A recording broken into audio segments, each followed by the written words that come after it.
موضوع فلسفی ما برش کانوس با همونی گفتم خیلی با دقت. اکنون پیش از این من موضوع کانوس رو گذشتگی یک بار دیگه تکرار میکنیم. کانوس چه جسم هستن؟ این هم پیش از همه جسم چرخ‌زنی. تعریف کانوس میگی اگر ما نقطه بیرون از همواری و یک و دوره‌ای دایره‌ای که در این همواری بخوابد و هر یک نقطه دوره‌اش پیوست کنیم اگر چه جسم حاصل میشه کانوس. اما الان باش میگید بچه‌ها الان این مجموعه همه پارچه‌ها که نقطه بیرون مایه هر یک نقطه دوره این دایره‌ای در همواری خوابنده رو پیوست میکنه. اینا نامش سطحی کانوسی میگفتیم. اینش اساس کانوس میگفتیم. خیلی اساس هر یک از این پارچه‌ها رو پارچه‌های پیوست می‌کنیم ما تشکیل دهنده حرف ال که اشاره می‌کنیم.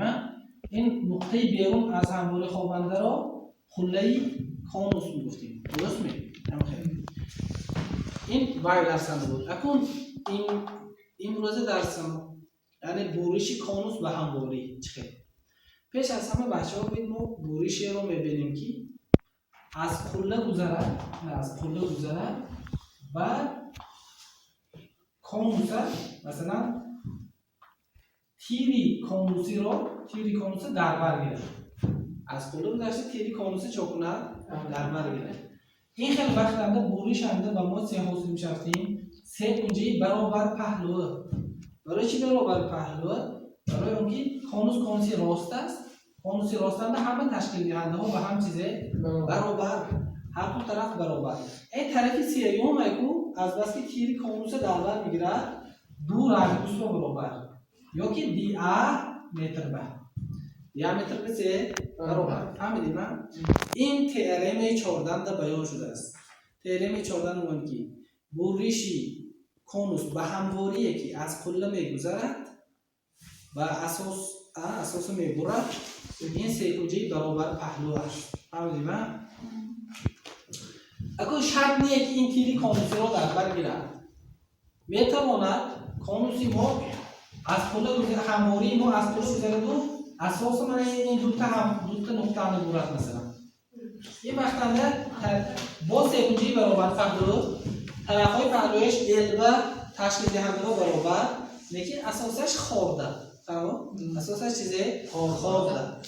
تئرم رقمی 14 تئرم 15 برعکسش.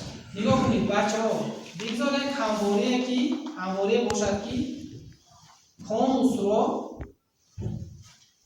برد از روی همه تشکیل دهنده هایش برد و به اساس پارالل باشد.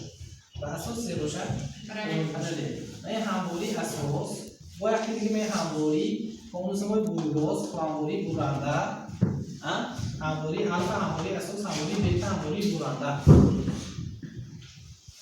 بیتا با الفا چیزه پارالل بیتا با الفا چیزه پارالل در نتیجه در برش با چیزه حاصل میشه دایره حاصل میشه دایره تمام دایره حاصل میشه کی مرکز یعنی این دایره مرکز اساس که در یک خط میخوابد و اگر کانوسی راست باشد این در تیری چیزی میخوابد کانوسی میخوابد در تیری کانوسی و گفته بودیم که کانوس جسم چرخزنی است.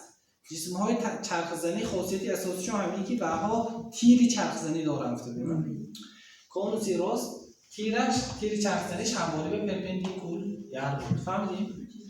انا یک بار دیگه تئرم 15 چی میگه؟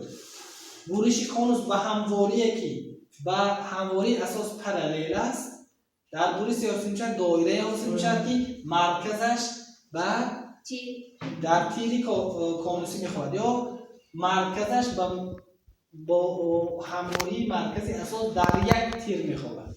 فهمیدید؟ انا همین برش چیزای خاصیت های میده. این برش میذارم این ایری کلام رادیوسی کن اساس باشه یعنی ایری مایده رادیوسی برش هم حاصل شدگی دایره باشه. اگر این اس گوییم میذارم این نقطه ا گوییم و اینش نقطه ای یک گوییم میذارم. نگاه کنید بچه‌ها چه خیلی قسم ها وجود دارن.